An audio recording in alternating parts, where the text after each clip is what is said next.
Tadi Pak Arsyad disebut ketua Kadin, saya ikut bilang ketua Kadin.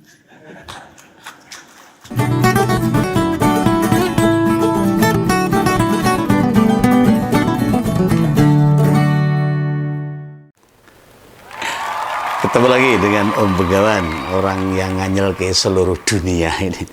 Kemarin tuh waktu ada acara rapat pleno Komite Nasional Ekonomi Keuangan dan Syariah, Bu Sri Mulyani Indrawati menyapa Pak Arsyad Rashid itu sebagai Ketua Kadin. Wow, Om Begawan kaget ini. Kok berani banget ya Mbak Ani ini loh. Lah apa nggak tahu bila Mas Anindya Bakri yang kemarin bisa tak anggap mengkudeta loh untuk Kadin itu. Itu kan bukan pengusaha sembarangan itu. Siapa yang nggak kenal sama Mas Anin ini? Anaknya Pak Ical, perusahaannya nyebuah nama gurita ini.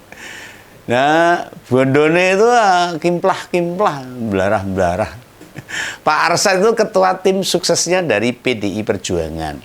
Nah, Mas Anin di seberangnya, jadi berlawanan arah.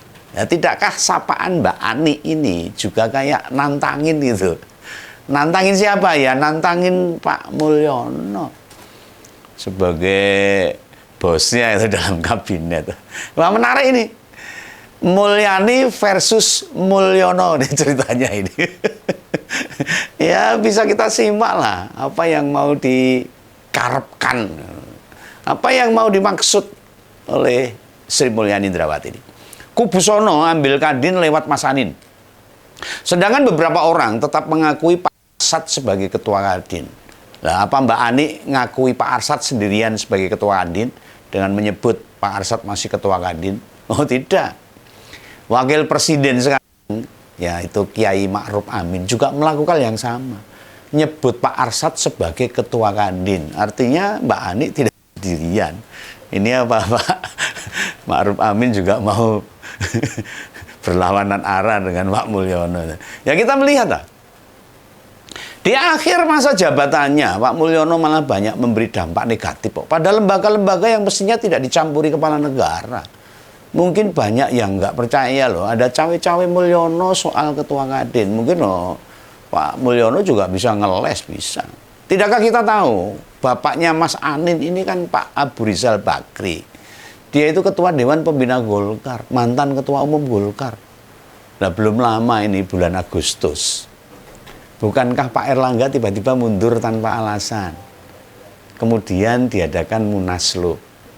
Lah, terpilihnya Pak Bahlil Lahadalia sebagai ketua umum.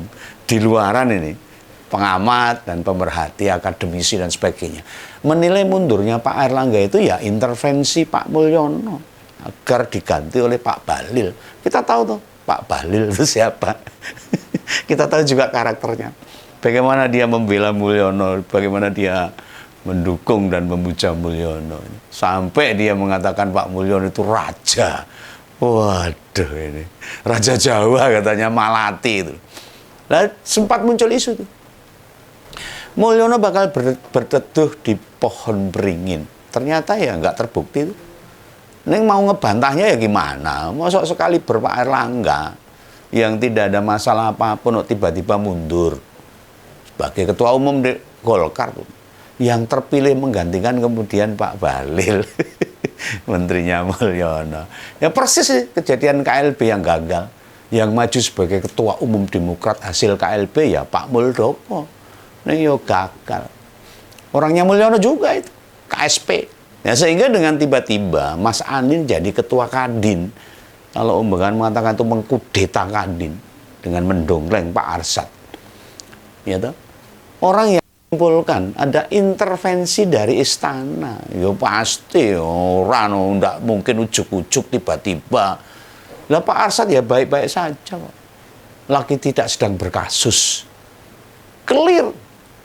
Tidak ngomong mau mundur juga. Lah kok diganti tiba-tiba? Artinya saya kena ini memang digerakkan oleh istana. Ya Pak Mulyono itu sendiri. Bila yang menggerakkan Pak Prabowo, yang jadi ketua Kadin tentu Pak Rosan Roslani. Ini kan pandangan Om Begawan tentang opini Om Begawan permasalahan kudeta Kadin ini pandangan Begawan loh ya. Anggota Kadin yang mantan ketua tim sukses Pak Prabowo, posisinya juga sekarang menteri loh, Pak Roslani itu. Kurang kuat apa coba? Kalau itu yang cawe-cawe Pak Prabowo, pasti Pak Ruslan yang jadi ketua Kadin. Yang mengherankan toh, bila Mas Anin tiba-tiba jadi ketua Kadin. Ya makin terang benderang nih. Memang yang menggeser ya siapa lagi lah. Masyarakat paham. Lah pernyataan Mbak Ani dan Kiai Ma'ruf tadi menunjukkan sesuatu. Mereka berarti kan ya anti sama Mulyono. Sudah bergeser, sudah nggak sejalan lagi. Ya gak serk lah mungkin sekarang. Gak sepandangan. Negara mestinya dikelola dengan baik, dengan bijaksana. Tidak semuanya sendiri, semaudelnya sendiri itu. Nek semaunya hasil intervensi Mulyono gak diakui anak buahnya. Ya buktinya mereka tetap mengakui Pak Arsad sebagai ketua Kadin. Kalau itu tidak ujuk-ujuk atau tidak ada cawe-cawe dari istana, masih banyak yang mengakui Pak Arsad sebagai ketua Kadin. Ini presiden buruk ini. Tindakan yang semestinya gak akan terjadi loh. Bu Menteri Keuangan kayaknya ya wis jengah itu, wis anyel, tidak setuju pemerintah campur tangan urusan di luar pemerintah ini. Ini semacam penegasan. Beliau masih mengakui Pak Arsad sebagai ketua Kadin. Ini tidak menandakan Menteri Keuangan ikut berpolitik loh. Lah Om Begawan melihatnya jadi sesuatu yang menarik.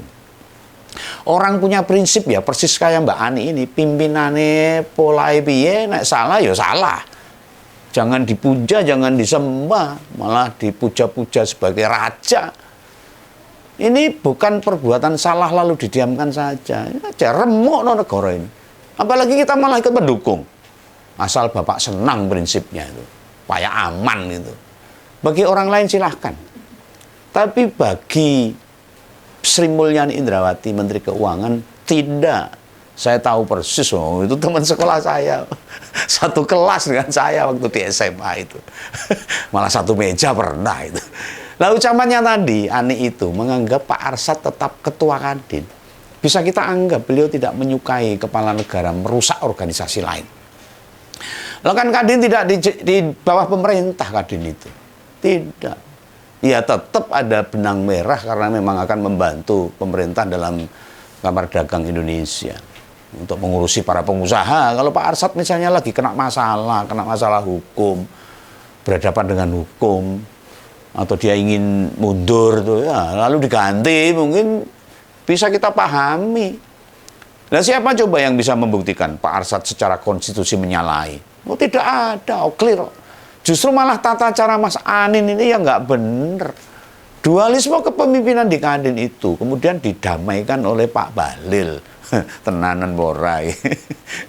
Sebagai Menteri ESDM, tapi dia ketua Golkar. Secara politik ya mboh. Nah, kemudian mengundang Pak Arsad sama Mas Anin, diajak ngobrol bertiga.